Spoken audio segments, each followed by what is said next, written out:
Invite कर रहे हैं दुनिया के सबसे ज्यादा सुने जाने वाले स्पीकर्स में से एक, दुनिया के बेस्ट मोटिवेशनल स्पीकर्स में से एक, दुनिया के उन लोगों में जो एक आम आदमी के अंदर घुसकर बात करता है, उसके कलेजे को चीर के बात करता है। ऐसे आदमी से मिलने के लिए तैयार हैं? विजय जी पूछ लो आप वालों को, आप लोग तैयार हो? Very good.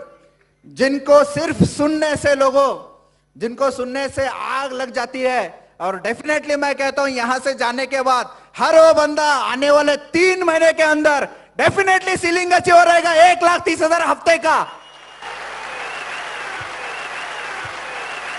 ऐसे ग्रेट हस्ती को हम यहां पे बुलाना चाहते हैं। So please help me to welcome mister Santosh Nair sir. जबरदस्त तालियों के साथ, जोश के साथ नाचो, झूमो, गाओ, जितना एक्साइटमेंट बता सकते हो बताओ। Wonderful. So please help me welcome mister Santosh Nair, international speaker in the world. Okay, good morning everybody. बहुत खुशी है आपके साथ यहाँ पर वक्त को इन्वेस्ट करते हुए। मुझे याद है 1983 की बात है, मैं अपना करियर को चालू किया था एज ए न्यूज़पेपर वेंडर। घर घर में जाके मैं न्यूज़पेपर डालता था, क्योंकि मेरे फादर की इकोनॉमिक कंडीशन बहुत ही बुरा था, और डॉक्टर को देने के लिए पैसा नहीं था। माँ की बीमारी थी लेकिन डॉक्टर को देने के लिए पैसा नहीं था। मेरे कॉलेज में देने के लिए पैसा नहीं था, SY BCom में था। एक दिन डैडी ने कहा कि अब मैं तेरे को आगे नहीं पढ़ा सकता हूँ, और इसलिए मैंने न्यूज़पेपर का धंधा चालू किया। और न्यूज़पेपर डालते डालते सुबह के टाइम पे मैं कॉलेज में जाता था, दोपहर के टाइम पे मैं अकाउंटेंट का नौकरी करता था, और रात के टाइम पे मैं ट्यूशन लेता था। और इस तरह से मेरी जीवन बीत रही थी, मुकेश के दर्द भरे गाने सुन के, इस तरह से कि मेरे लाइफ में कुछ होने वाला नहीं है, इस तरह से मेरा लाइफ बीत रहा था। उस टाइम पे राह चलते चलते 1985 में एक इंसान मिला जिसका नाम है स्वामीनाथन अय्यर। मैं आज भी उसकी स्मृति में बहुत कुछ सोचता हूं, क्योंकि अगर वो नहीं मिला होता तो आज मैं यहां पर नहीं पहुंचा होता। जिस मकाम पे मैं आज पहुंचा हूं, उस मकाम पे मैं बिल्कुल पहुंच नहीं सकता था। जीवन में माय डियर फ्रेंड्स, ऐसे कई बार होता है कि कोई इंसान राह चलते चलते, कभी 85 में, कभी 95 में, कभी 2005 में, कभी 2010 में, राह चलते चलते ऐसे कई इंसान आपके लाइफ में टर्निंग पॉइंट बन के आते हैं। लेकिन उसके लिए एक सोच होना बहुत जरूरी है, एक तड़प होना बहुत जरूरी है, और वो तड़प वो इंसान के मिलने के पहले से होना चाहिए। यानी कि स्वामीनाथन अय्यर के मिलने के बाद मेरी तड़प नहीं पैदा हुई थी, तड़प पहले से ही थी। उसने मतलब मेरे में वो चिंगारी थी। अगर चिंगारी है आप में तो कोई फूंक लगावे तो उसका उसका बढ़ोतरी भी हो सकता है। कईयों में चिंगारी नहीं होती। मैं नहीं जानता हूं कि आप लोगों में चिंगारी है या नहीं, लेकिन ये तो आपको ही पहचानना है। और चिंगारी मेरे में थी कुछ कर दिखाने का, चिंगारी मेरे में थी कुछ बनने का, चिंगारी मेरे में थी कुछ पैसा कमाने का, चिंगारी मेरे में थी कि मेरे माँ बाप के सब सपनों को पूरा करने का, चिंगारी मेरे में थी कि मेरे बहनों के जितने भी सपने थे उसको पूरा करने का, चिंगारी मेरे में थी कि मेरे जो बच्चे हैं और मेरे जो साथ काम करने वाले जितने भी लोग हैं, उनके लाइफ के जितने भी सपने हैं उसको पूरा करने का एक चिंगारी 1983 में भी मेरे अंदर था। और जब वो चिंगारी थी तो चलते चलते चलते स्वामीनाथन अय्यर मिल गया, और मुझसे उस तू करता क्या है, और मैंने पूरी कहानी उसको बता दी कि मैं करता क्या हूं, कि मैं इस तरह से न्यूज़पेपर डालता हूं, फिर कॉलेज में जाता हूं, उसके बाद दोपहर को अकाउंटेंट की नौकरी करता हूं, और रात को ट्यूशन लेता हूं। और इस तरह से अय्यर ने मुझसे, मैंने जब अय्यर को कहा, अय्यर ने कहा यार इस तरह से तेरा लाइफ में कुछ होने वाला नहीं है, तेरे कोई सपने पूरे नहीं होंगे, तेरे जो पर्पस है, तेरे जो लक्ष्य है, तेरे जो टारगेट है, वो कुछ भी पूरे नहीं होने वाले हैं। क्योंकि अगर तू न्यूज़पेपर डालता है सुबह से लेके सुबह के टाइम पे न्यूज़पेपर डालता है, अपने गली का जो कुलकर्णी है वो भी पिछले 25-30 साल से न्यूज़पेपर डालता है, लेकिन ना उसके बच्चे कुछ बड़े कॉलेज में गए, ना वो खुद कुछ बड़ा अचीवमेंट कर सका, कुछ भी उसके लाइफ में बड़ा नहीं हुआ। और तू कहता है कि अकाउंटेंट का नौकरी करता है, आज तेरे को 400 रुपये अकाउंटेंट की मिलती है, अगले साल वो 500 हो जाएगा, अगले साल उसका 600 हो जाएगा, फिर 700, फिर 800, फिर 1000 हो जाएगा। आज से 15 साल के बाद जब तेरी उम्र 35-36 की होगी, तब तेरा पगार सिर्फ 3-4 हजार रुपया होगा। और 3-4 हजार से तू क्या खाएगा, तू क्या पहनाएगा, तू क्या एजुकेशन देगा अपने बच्चे लोग का, और ये सब तेरे से कुछ होने वाला नहीं है, तू कुछ बड़ा कर नहीं सकेगा। और ये जो ट्यूशन ले रहा, आज तेरे को 100 रुपये एक ट्यूशन का मिलता है, कल 200 मिल जाएगा, कल 300 मिल जाएगा। बट संतोष नायर, ये सब जो तू कामें कर रहा, अकाउंटेंट का नौकरी, न्यूज़पेपर, इससे तू बड़ा आदमी बन ही नहीं सकता। अगर तेरे में सपने हैं, ड्रीम्स हैं, और अगर तेरे ड्रीम्स बड़े हैं, तो एक ही प्रोफेशन है, उसने कहा एक ही प्रोफेशन है, एक ही धंधा है, एक ही चीज है, एक ही प्रोफेशन है जिसके अंदर अगर तुमने अपने आप को डाल दिया, अगर तुमने अपने आप को इसके अंदर घोल डाला, अगर इस प्रोफेशन की तुमने श्रद्धा के साथ रिस्पेक्ट की और इस प्रोफेशन का मान सम्मान अगर तुमने किया और इस प्रोफेशन में जो करना है वो अगर आपने किया, तो आप कुछ बड़े कर सकते हैं। आपका जो सपना है वो साकार हो सकता है, पैसे कमा सकते हैं, नाम, इज्जत, शोहरत सब कुछ मिल सकता है। और मैंने जब उससे पूछा कि ये कौन सा प्रोफेशन है, आप बता सकते हो कौन सा प्रोफेशन है? उसने कहा होगा कौन सा प्रोफेशन है? Absolutely right. उसने कहा कि अगर जीवन बनाना है, नाम बनाना है, इज्जत कमानी है, शोहरत कमानी है और अपने चाहतों के हिसाब से पैसे अगर बनाना है, अपने चाहतों के हिसाब से, जरूरतों के हिसाब से नहीं, अपने चाहतों के हिसाब से अगर पैसे बनाना है तो गेट इनटू सेल्स। और उसने कहा सेल्स कैन फुलफिल एनीथिंग। कोई भी आदमी सेल्स में अगर चला जाता है तो जितने भी बड़े सपने हैं वो पूरा हो सकता है। तो मैंने उससे कहा कि इतनी कौन सी बड़ी बात हो गई सेल्स में, ये तो मैं तो अकाउंट्स का नौकरी कर रहा हूं, उसमें भी हो सकता है। इसने कहा कि अकाउंट्स में तो आप जो भी है फुल डे सेम काम करते हैं, debit what comes in, credit what goes out, दिन में आप वही काम करते हैं, रात में आप वही काम करते हैं, वहां पर कोई वैरायटी नहीं होता, वहां पर कोई चैलेंज नहीं होता। एक बार आपने सीख लिया, 1980 में कॉलेज में जाके बीकॉम आपने कर लिया, उसके बाद जो भी आपको अकाउंट्स में करना है वो सेम होता है। और जब लाइफ में काम सेम होता है, जब चैलेंज सेम रहता है, जैसे एक कैशियर का काम ले लीजिए, बैंक में सेम काम होता है। जैसे आप एक ऑफिस की रिसेप्शनिस्ट का काम ले लीजिए, काम सेम होता है। कल भी वो सेम ही था, आज भी वो सेम है, वो कल भी सेम रहेगा। जब भी कोई ऐसी जगह होती है जहां पर चीजें सेम रहती है, वहां पर कभी भी अचीवमेंट नहीं होता, वहां पर कभी भी इनकम बढ़ेगा नहीं। लेकिन जहां पर डायनामिक्स रोज बदलता है, जहां पर रोज नई चीजें होती है, जहां पर लोग आते हैं जाते हैं, क्या होगा मालूम नहीं, कब होगा मालूम नहीं, कैसे होगा मालूम नहीं, जहां पर हर चीज बदलता है, वो जो एक वातावरण होता है वहां पर हर टाइम अचीवमेंट होता है। जैसे एक्टर्स के लाइफ में हमेशा चेंज होने की वजह से वो बहुत मालामाल बनते हैं। आमिर खान को देख लीजिए, हमेशा चेंज चेंज चेंज। अभी देखिए जो गजनी उसने उतारा है, कंप्लीटली चेंज पर्सनैलिटी। वो मतलब कयामत से कयामत का जो जमाना था जब उसने जूही चावला के साथ उसने जो पिक्चर में आया था, और आज आप देखिए कंप्लीटली। तो इसका एक मतलब पक्का है कि लगातार आप अगर अपने आप को चेंज करते हैं, लगातार नयापन अगर आप में लाइफ में है, लगातार नए चैलेंजेस अगर आप लेते हैं, अगर आप आमिर को देख लीजिए, अमिताभ को देख लीजिए, या कोई भी इंसान को देख लीजिए, नए नए चैलेंजेस लेने का जहां पर वातावरण होता है वहां पर पैसा होता है, नाम होता है, इज्जत होती है, शोहरत होती है।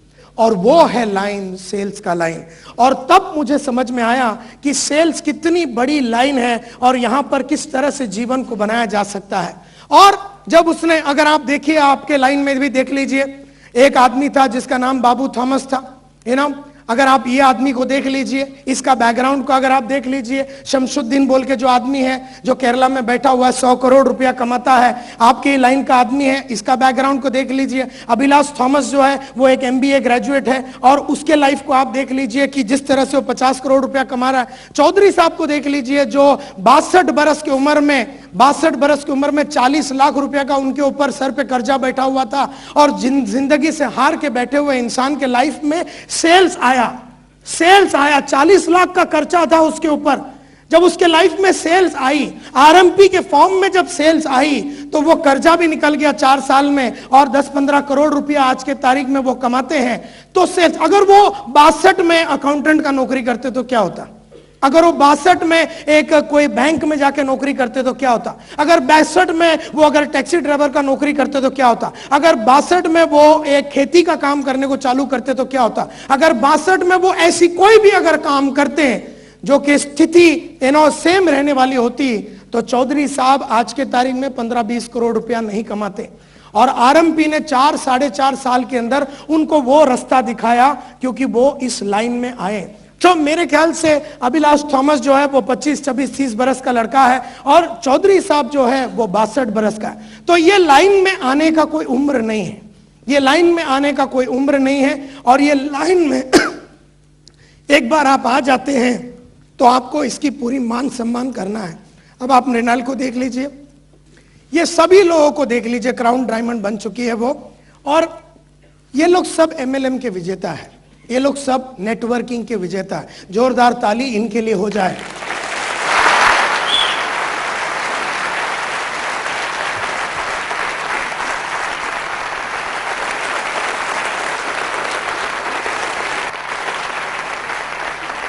अब बाबू थॉमस की बात ले लीजिए, चौथी क्लास फेल है वो, चौथी क्लास फेल है वो। आपका लाइन की बात कर रहा हूं, RNP की बात कर रहा हूं, चौथी क्लास फेल है वो। पहला डिस्ट्रीब्यूटर था इस कंपनी का वो, और जब RMP को कोई जानता ही नहीं था उस जमाने में वो आया, जब RMP को कोई जानता ही नहीं था उस जमाने में वो आया। आप लोग तो नसीब वाले हैं कि आज 70 लाख लोग ऑलरेडी RMP में जुड़ चुके हैं, उसके बाद आप लोग आए हैं, 50 लाख लोग जुड़ने के बाद आप आए हैं। यानी कि आप तो इससे कई गुना आगे निकल जाना चाहिए, क्योंकि उस जमाने में जब वो मार्केट में जाता था तो कोई आदमी पहचानता ही नहीं था RMP को, और उस जमाने में उसने विश्वास किया इस लाइन को। ये जो विश्वास है ना इस इंसान का, अगर आप में अगर वो विश्वास आ जावे, जब इसकी कंपनी, जब इसने काम चालू किया था तो ये कंपनी पहचाना हुआ कंपनी नहीं था, इसका कोई बैकग्राउंड नहीं था, इसके पास वो प्रोडक्ट्स नहीं थे, वो 14-15 प्रोडक्ट्स नहीं थे, इस तरह का टाई अप, बिग बाजार, ये वो जो भी चीजें थी वो कुछ भी नहीं था। एक ऐसे स्थिति में इस इंसान ने अपने करियर को RMP में चालू किया। माय डियर फ्रेंड्स, इसको बोलते हैं चिंगारी।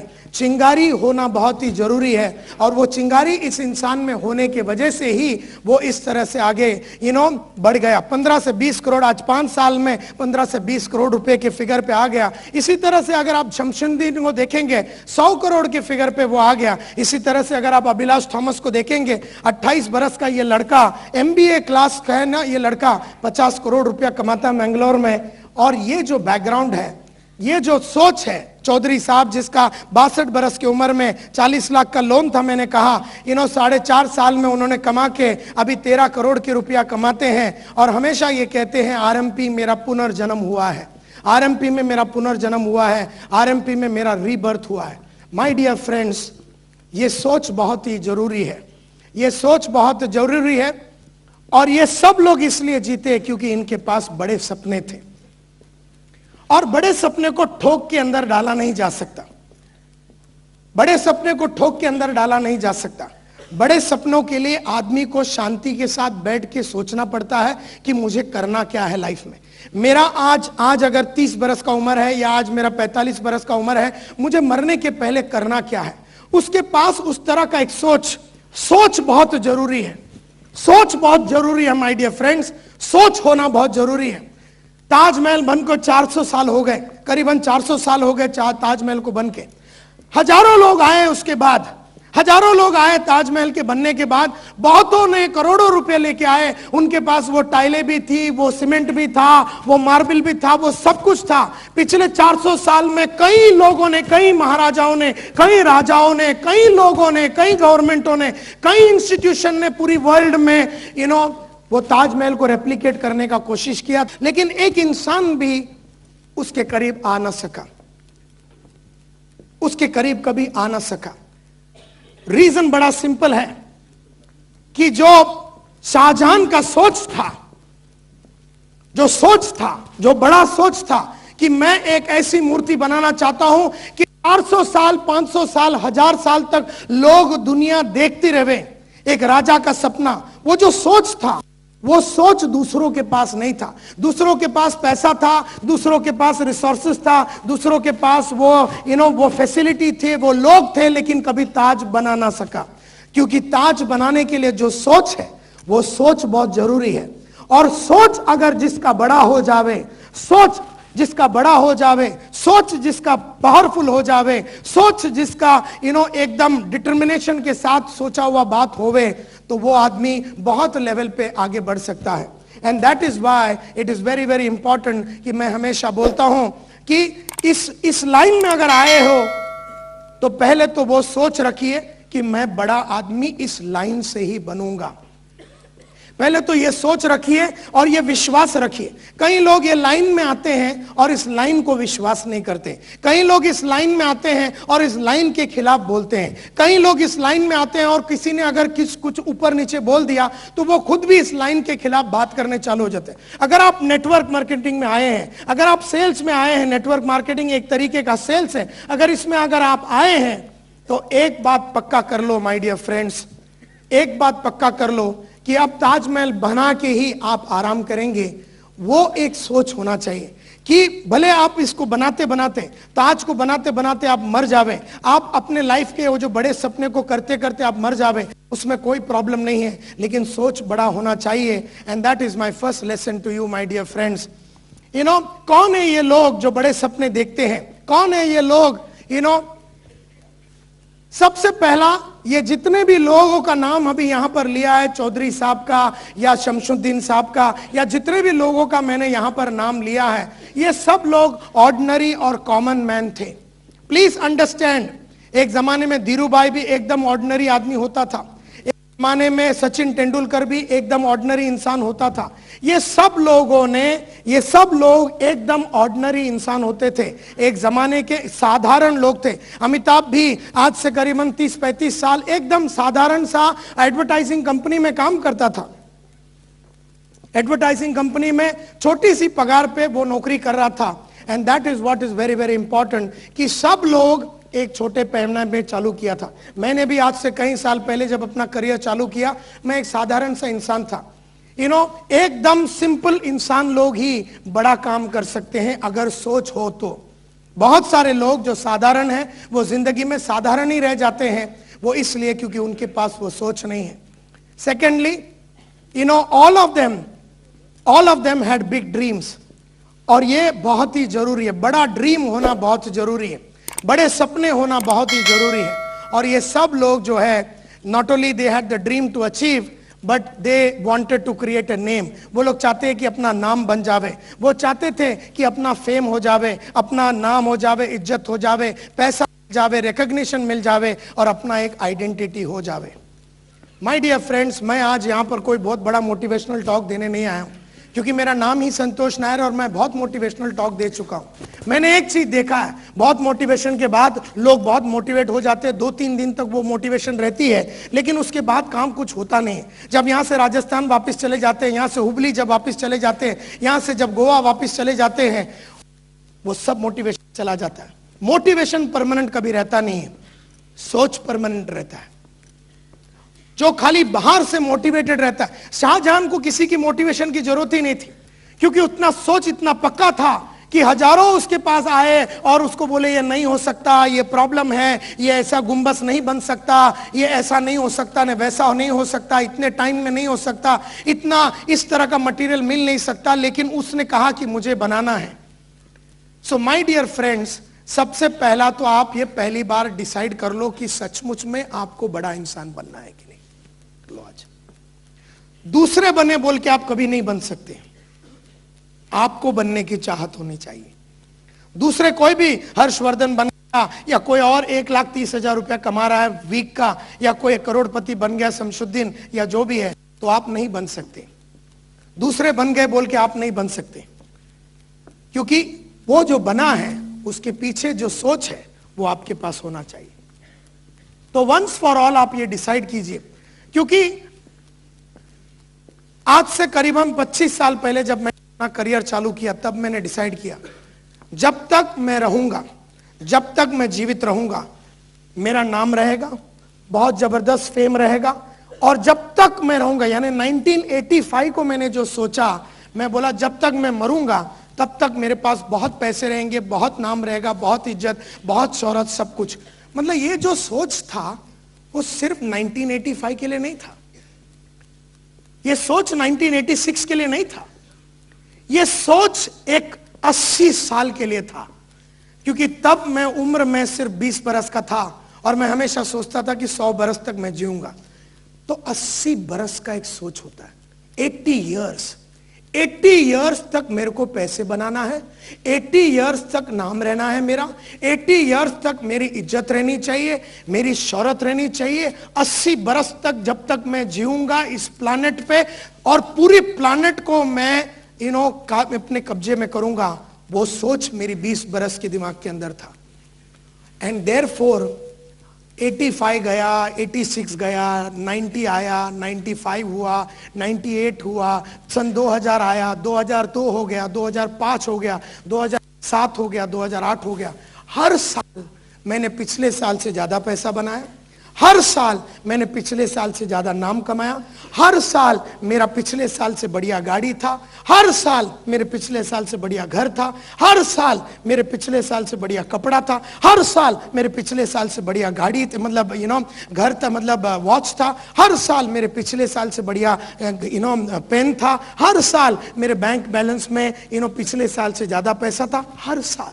यानी 25 साल से चल रहा और आने वाला और 50-60 साल ऐसा ही चलेगा। ये सोच है, ये सोच है माय डियर फ्रेंड। मैं कोई ताली बिली मत बचाइए क्योंकि वो पूरा डिस्टर्ब हो जाता है ताली के अंदर।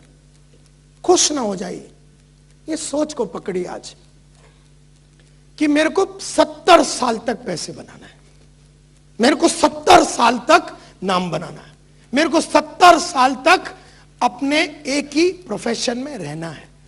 और 25 साल पहले जो मैंने सेल्स के लाइन में आया, इसके बीच में मेरे को कई लोग आए, नायर साहब आप ये रिक्रूटमेंट के लाइन में चले जाइए, नायर साहब आप ये लाइन में चले जाइए, नायर साहब आप ये जो प्रोफेसर बन जाइए, नायर साहब आप वो लाइन में चले जाइए, एक्टिंग के लाइन में चले जाइए, आप इतना बढ़िया एक्टर है, आप इतना बढ़िया इमोट कर सकते। कितनों ने क्या क्या बोला, लेकिन मेरा जो सोच था सेल्स में रहने का और अपनी जीवन को एक ताजमहल बनाने का, अपनी जीवन को एक ताजमहल बनाने का, एक ऐसा इंसान बनना चाहता हूं कि आज से 100 साल के बाद जो किताबें, जो ऑडियोस और वीडियोस में लिख के और पहन के जाऊंगा, वो 100, 200, 300 साल तक इसकी बू, उसकी जो सुगंध है वो लोगों तक पहुंचना चाहिए। वो सोच आपके पास होना बहुत जरूरी है माय डियर फ्रेंड्स, बहुत जरूरी है।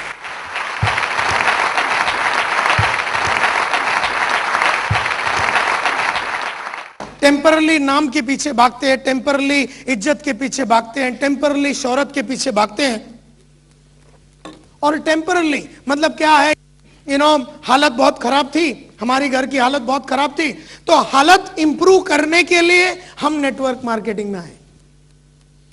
हालत को सुधारने के लिए हम नेटवर्क मार्केटिंग में अगर आए हैं, जैसी थोड़ी सुधर जाती है आदमी काम बंद कर देता है। और आपने देखा होगा आपके टीम मेंबर्स के अंदर ही जैसी हालत थोड़ी सुधर गई, जैसी थोड़ी औकात सुधर गई, जैसी थोड़ा सा पैसा कमा लिया, जैसे थोड़ा सा नाम बना लिया, इसकी साली सोच खराब लोगी, क्योंकि उसकी सोच ही उतनी थी, उसकी साले की सोच ही उतनी थी कि मेरी थोड़ी सी औकात इंप्रूव हो जावे, थोड़ा सा आज मैं 5,000 कमा रहा हूं तो 50,000 हो जावे, बस अंतिम संस्कार उसके बाद। तो उसका एक्चुअली वो जब वो सिल्वर बन जाता है या जो भी बन जाता है तो 50 हो जाता है। अब उसके पास 50 साल क्या करने का साले को मालूम ही नहीं, पता ही नहीं करने को क्या करना है उसको नहीं समझ में आ रहा, क्योंकि उसका ताजमहल बन गया, उसका ताजमहल बन गया। अब उसके पास कुछ भी नहीं है बनाने के लिए। अब फिर लोग धक्का मार रहे हैं, लीडर लोग धक्का मार रहे हैं, तो बोलते हैं यस सर करता हूं, आज करूंगा, कल करूंगा, वादे करता है, वादे पे वादे करता है, निभाने की कोई उसकी चाहत है नहीं, टोपी लगाता है वो, बस ऐसी उसकी जीवन निकल जाती है। और फिर ट्रेजेडी की बात देखिए, वो लीडर भी बन जाता है, उसकी सोच मर चुकी है और वो लीडर है, उसके नीचे 5,000 आइटम काम करते, इसकी बुझ चुकी है, इसकी चिंगारी पे पानी डाल दिया उसने, अब इसके मन में चिंगारी है नहीं। अब वो बल्ब बन गया, बल्ब के सामने आप कितना भी जाके फूको उतना ही रहता हो, वो बल्ब बन गया है। उसकी वो बत्ती 0 वोल्ट का होता ना, 50 वोल्ट का, 0 वोल्ट का, 250 वोल्ट का, उसको कितना भी तू जाके उसके सामने फूक ले, तू साला इंजन लगा दे, तू पंप लगा दे, तुम लोग सब मिलके फूक लो, वो वैसे ही रहेगा। वो बल्ब है। हम में से कई लोग की बत्ती तो जल गई बस, लेकिन पावर उतना ही है। एंड देयरफॉर वो सोच खलास हो चुकी है। एंड देयरफॉर मैं चाहता हूं कि आपके अंदर वो सोच को वापस पैदा किए। ईच ऑफ दिस पीपल जिनका नाम आपने देखा, they higher standard of living. ये हायर स्टैंडर्ड ऑफ लिविंग एक साल के लिए नहीं होता है। Higher standard of living is for 100 years। ये चाहते थे कि ये लोग अपने फैमिली और अपने बीवी बच्चों को सबसे बढ़िया देवे। ये नहीं कि खाली जब बेटा 12 बरस का है तो बढ़िया देवे, और बेटा जब 18 बरस का बढ़िया देवे। बेटा जब तक जिंदा है तब तक मैं बाप दे सकूं, ऐसा सोच था उनका। बेटा जब तक जिंदा है, यानी मेरी बेटियां हैं 3 daughters, मेरी बेटियां जब तक जिंदा है तब तक मैं क्या उनको बढ़िया कुछ दे सकूं, यह सोच होना चाहिए। And each of these people you meet in life had not only dreams, but they wanted to know, they wanted to achieve all their dreams। सब ड्रीम्स को ये लोग अचीव करना चाहते थे। और मेरा ये मानना है they also many people, जो मैं कहता हूं हमेशा कि but they don't know how to achieve or fructify their dreams। मतलब आप में से भी बहुत सारे लोग हैं जो नहीं जानते हैं कि इसको किस तरह से अचीव करना है। करना तो आप भी चाहते हैं, लेकिन आप में से कई लोग जानते नहीं हैं कि कैसे करना है। बहुत सारे लोग ये नहीं जानते what to do, when to do, how to do and why to do. बहुत लोग ये नहीं जानते what is to be done, क्या करना चाहिए, कैसे करना चाहिए, क्यों करना चाहिए, ये मालूम नहीं है। बहुत साल पहले मेरे को एक चीज समझ में आया। जिग जिगलर बोल के बहुत बड़ा मोटिवेशनल स्पीकर होता था। जिगलर साहब ने कहा कि सबसे पहला काम आपको अपने ड्रीम्स को गोल्स में कन्वर्ट करना है। उसने कहा कि ड्रीम्स को गोल्स में कन्वर्ट करना है। तो मैं भी सोचने लगा, ड्रीम को गोल में कन्वर्ट करना है, क्या मतलब है इसका? ड्रीम्स को गोल में कन्वर्ट करना, ड्रीम्स को टारगेट में कन्वर्ट करना, ड्रीम्स को लक्ष्य में कन्वर्ट करना, तो मुझे समझ में नहीं आया। और फिर मैंने उनका एक बहुत बढ़िया सीडी सुना, how to achieve your goals on schedule. बहुत ही बढ़िया उनका कैसेट मैंने सुना कि कैसे हम अपने गोल्स को अचीव कर सके। और उसमें उन्होंने कहा सबसे पहला तो आपको एक 200 पेज का बुक लेना है, उन्होंने कहा, और उसमें आपको अपनी सारी ड्रीम्स लिखनी है, सारी ड्रीम्स। और उसने कहा कि जीवन भर का ड्रीम्स लिखिए। पूरा एक 200 पेज का बुक लीजिए और उसमें आप अपना सारी ड्रीम्स लिखिए कि 35 की उम्र में क्या चाहिए, 45 की उम्र में आपको क्या चाहिए, 50 की उम्र में आपको क्या चाहिए, 60 की उम्र में आपको क्या चाहिए, 70 की उम्र में क्या चाहिए। अगर आपकी 5 बरस की बेटी है तो उसको 5 बरस की उम्र में आप क्या देना चाहते हैं, 10 बरस की उम्र में आप क्या देना चाहते हैं, 20 बरस की उम्र में आप क्या देना चाहते हैं। अगर आपका घर है तो 20 बरस की उम्र में किस तरह का घर होना चाहिए, 30 बरस की उम्र में किस तरह का घर होना चाहिए, 40 बरस की उम्र में किस तरह का घर होना चाहिए, 50 बरस की उम्र में किस तरह का घर होना चाहिए। तो उन्होंने कहा कि पूरा जितने भी आपके ड्रीम्स है उसको पूरा लिख दीजिए। और उन्होंने एक बहुत ही अच्छी डायलॉग कही कि जब ड्रीम्स लिखते हो don't be judgmental, don't be judgmental वो बोलते थे। क्या मतलब है डोंट बी जजमेंटल? हर्ष बता सकता है? कहते हैं जब ड्रीम्स लिखते हैं don't be judgmental, don't be judgmental. कोई बता सकता है इसका मतलब क्या है? जज मत करो कि तुम वो कर सकते हो कि नहीं कर सकते हो, क्योंकि जो आदमी ने जज कर लिया वो उधर ही खलास हो गया। ड्रीम्स जब देखते हो तो आप ये जज ना करो कि ये मेरे से हो सकता है कि नहीं, मैं कर पाऊंगी कि नहीं, मैं तो हाउसवाइफ हूं, मेरा तो बैकग्राउंड है नहीं, मैं तो 10वीं फेल हूं। आप ये जज ना कीजिए, क्योंकि जैसे आप जज करने को चालू करते हैं सेल्फ डाउट आ जाता है, आपको अपने आप से शक होने चालू हो जाता है। And that is what is very very important. कहते हैं सबसे पहला तो आप अपना ड्रीम्स लिखिए एंड डोंट बी जजमेंटल। जो भी आता है लिख लीजिए कि मेरे को जू बीच में समुद्र के बाजू में बंगला लेना है, मेरे को मर्सिडीज लेना है, या मेरे को BMW लेना है, मुझे गांव में इतना एकड़ जमीन लेना है, मेरे को मेरे फादर के लिए करना है, मेरे मदर के लिए करना है, मेरे ब्रदर के लिए करना है। जो भी आपका आने वाले जितने भी सालों का जितना आप सोच सके, 5 साल, 10 साल, 15 साल, 20 साल, आप जितना हो सके वो सभी ड्रीम्स को आप पहले लिखने चालू करो। कोई बता सकता है ये 40-50 साल का ड्रीम्स को एक 200 पेज के बुक में पहला पेज सेकंड पेज लिखते जा रहे हैं? इतने 50-60 साल के ड्रीमों को लिखने की जरूरत क्या है? क्या जरूरत है? क्यों ना हम 1-2 साल का ही लिख ले? हमको 2-3 साल में जो सपने हैं जो वो लिख ले। क्यों हम 50-60 साल के पूरे ड्रीम्स को पूरे एक ही टाइम पे उतारने के चक्कर में हैं? क्यों? हमेशा बिजी रहेगा, मरने तक बिजी रहेगा, जिंदगी का मकसद क्लियर हो जाएगा, जिंदगी का मकसद क्लियर हो जाएगा, हमारे एटमॉस्फेयर में आ जाएगा, इतना लंबा सोच रहेगा, क्या हो जाएगा? याद हो जाएगा। Your focus will be always oriented. या एक मिनट मैडम, विचार को आकार देने की मैं बोलता हूं ना, ये 50 साल का अगर आप कैप्चर करेंगे ना तो आपकी सोच बनती है, सोच बन जाएगी साला इतना सब करने का। और वो जो सोच है वो आपको कभी कोई रिजेक्शन या जितने भी मारामारी जिंदगी में होता है, जितने भी अप्स एंड डाउन्स आते हैं, उससे आपको बचा के रखेगी। एंड देयरफॉर अगर आपका सोच पक्का करना है तो आने वाले 50 से 60 साल में आप क्या करने वाले हैं, इसको आप लिख लीजिए। और इसको करते टाइम बिल्कुल आप ये ना सोचिए कि आप कर पाएंगे कि नहीं, या ये मेरे में है कि नहीं। ये सबसे पहला आपको लिखना है। उसके बाद 48 घंटे दे दीजिए, 48 आवर्स ऑफ बुक को बंद कर दीजिए, उस बुक को बंद कर दीजिए, किताब को बंद कर दीजिए, बिल्कुल कुछ न करना, क्योंकि उन 48 घंटों में आपके मन में हलचल मची रहेगी।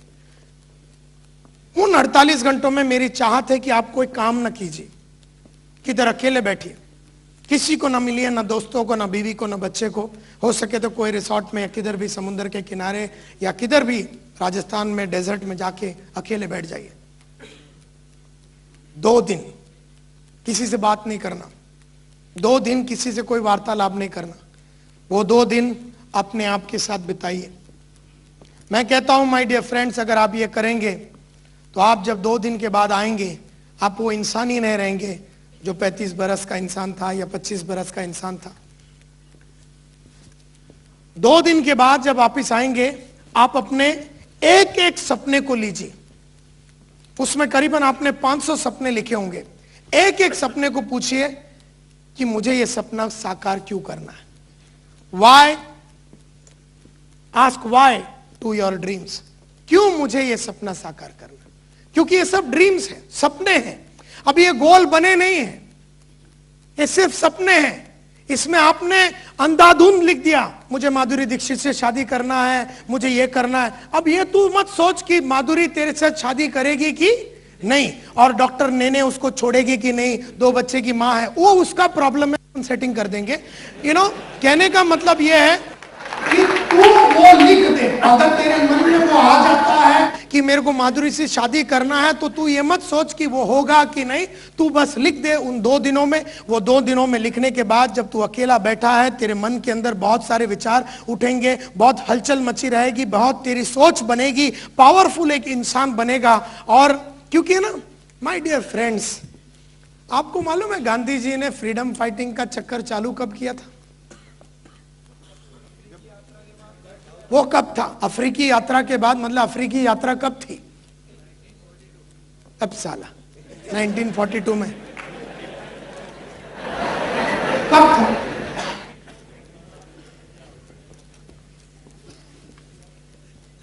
कभी था?